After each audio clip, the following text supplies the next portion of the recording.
My dear students, in our previous classes, we seen about the sum of the data handling functions. What are the sum of the data handling functions? Skip function, master control relay function, jump function, and the syntax for the move function. So in this video, we want to discuss about the other move functions and the other data handling functions. What are these other data handling functions? FIFO, FAL, ONS, CLR, and sweep. FIFO means first input and first output. FAL means file arithmetic and logic data handling function. ONS means one shot function. CLR means clear function, and sweep means sweep function. So in our previous discussion, we discussed about the move function. So now some other move functions. What are the some other move functions? Means block transfer move function, table to register move function, and register to table move function. So in our previous class, in every move function, the data will be transferred from source to destination. So in the source we have one register, and the destination we have the another register. So every register in the source transfers the only 16 bits of data at a time. 16 bits of data at a time. So suppose if you want to transfer the 150 bits of data, so every individual move function transfers the 16 bits. So 16 into 9 is equal to 144. So 9 registers transfers the 144 bits, and the remaining 7 bits are transferred to the last register, that is 10th register. That means to transfer the 150 bits of data, we need 10 registers, 10 move functions. But in this discussion, the block transfer move function means by using the single function we can transfer the 150 bits at a time. So what is the syntax for that block transfer move function is this one. So here we have in the same manner one enable input and length, source and destination, and finally output coil. So when the enable input is on, the block transfer function performs the operation. So to transfer the 150 bits of data, we need 10 registers. That's why we represent the length as 10, and we can represent the source registers, last source register and last destination register. That's why we represent here source end register, that means IR0062, and destination end register OR0137. So this is the Allen-Bradley model. So in some other Allen-Bradley models, they may give the source start registers also. So at that case, we have to represent the starting registers IR0053, and the destination also destination start, that means OR0128. And next one is table to register move function. That means in some cases we want to transfer the some registers data into a sequence manner into only one register. That means the content in the one register transfers to the one register, and the second register will be transferred to the same register, and the third register will be transferred to the same register, and the fourth register will be transferred to the same register. So in that case also we have some other special move function. The special move function is nothing but table to register move function. So the syntax for the table to register function is this one. So here we have the step input and reset input and enable input, length, end, pointer, and destination. Finally the output coil. So here the length means how many registers data we have to transfer to the single register. How many registers here we consider? 4 registers. So that's why the length is 4. And the end register, in some PLCs we may represent start also. So the end register is what? OR0037. If you have the start, OR0034, and the destination register is HR0172. And what is the use of the pointer means which register data we have at the middle of the transfer of the data. If you want to show the which register data transfer takes place at that time, if you want to see, we can see at this register, that is the HR0100. That register is nothing but a pointer register. And after completing the transferring of the data of the four registers, then this output coil will be on. And next one is register to move function. That means somewhere we have the specified source register. From that source register, the data will be 16 bits of data will be continuously transferred to different registers, different registers. So in the cases also we have the special register to table move function. The syntax is same as that of the table to register function. Only the difference is there we have tr and here we have rt only. And the operation is also same. That means since we transfer the data to the 3 registers, the length will be 3.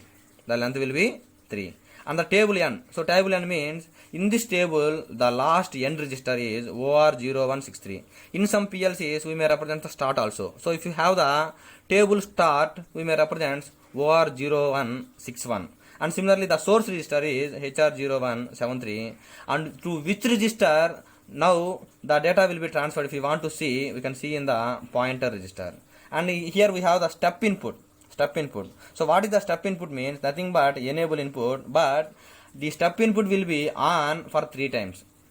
That means how many times of the step input will be on depends on the length value. So in this example, the step input will be on for 3 times. In the previous example, the step input will be on for 4 times, since we have the length as 4. So this is about the other functions of the move function. And some other PLC data handling functions are FIFO, first input and first output, FAL, file arithmetic and logic, and ONS, one shot, CLR, and sweep functions. So FIFO means we already known about the FIFO function and LIFO function. The FIFO function and LIFO function, those two are the stacking operations. So to put the data into a stack, we can use the one function in our PLC. To put the data into the stack, we have the one function, that is FIFO load. And to take the data out of a stack, we can use the another function, that is the FIFO unload. So the FIFO function in the PLC is nothing but combination of these two, FIFO load function and FIFO unload function. So FIFO load means definitely we have to give some data into the stack. So in order to give the data, definitely we have some source.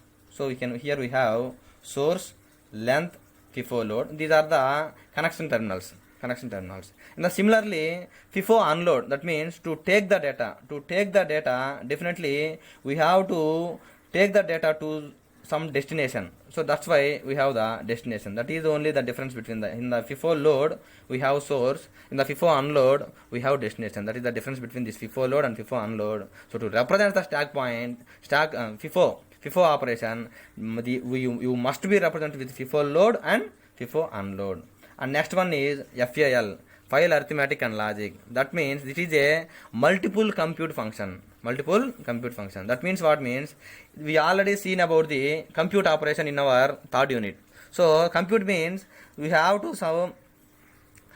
some expression, some ax square plus bx plus c, and just we give the a value, b value and c value, and this equation will be solved by using these a, b, c values. So that means we can compute the expression by using the compute function. But this FAL performs the multiple compute operations.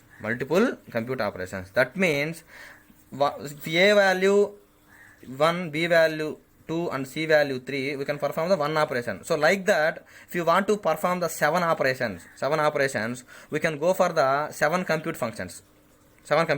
But by using this FAL function, by using the single function itself, we can perform the compute operation for a particular expression, for any number of time. That means here the length will be how many number of times we can compute one expression.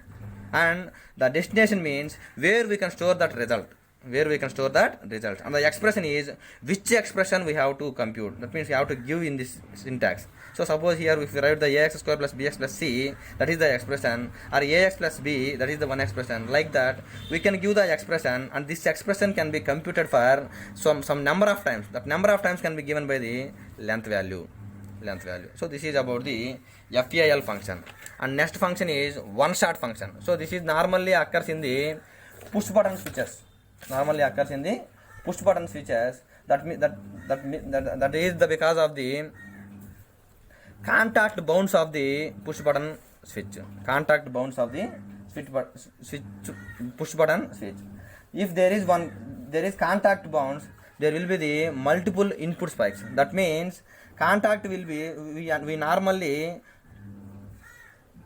push the button either on or off, at this time sometimes there may be some voltage spikes will be appears between the difference between the before true value and false value. So based upon that value the output may be changes. In order to protect that output we can use the one shot function. So during from false to true condition the one shot function will be on and protect the output coil before from the switching of the operation. And from the true to false there is no need to bother about that. That means what we do means the effect of spikes can be reduced by using this one shot function. And similarly the clear function, sets all the bits in a register or a word to 0. This is useful when you wish to zero out a system before starting or restarting a process. That means if you want to start a program you have to make all the content in the program will be 0. At that condition we use the clear function. And next, sweep function. The sweep function can be used to scan the program for a fixed intervals. So while scanning, the fixed intervals needs to be no longer than the scan time. That means suppose the scan time is 30 seconds. If you make the sweep time as 20 seconds, so there is no use. So if the scan time is 30 seconds, definitely we have to make the 30 milliseconds. If you make the sweep time as the 50 seconds, so within these 5 seconds these scan times will be performed some number of times. So that may be used. So for performing the sweep operation the sweep interval must be longer than the scan time. This is about the all the data handling functions. Thank you, one and all.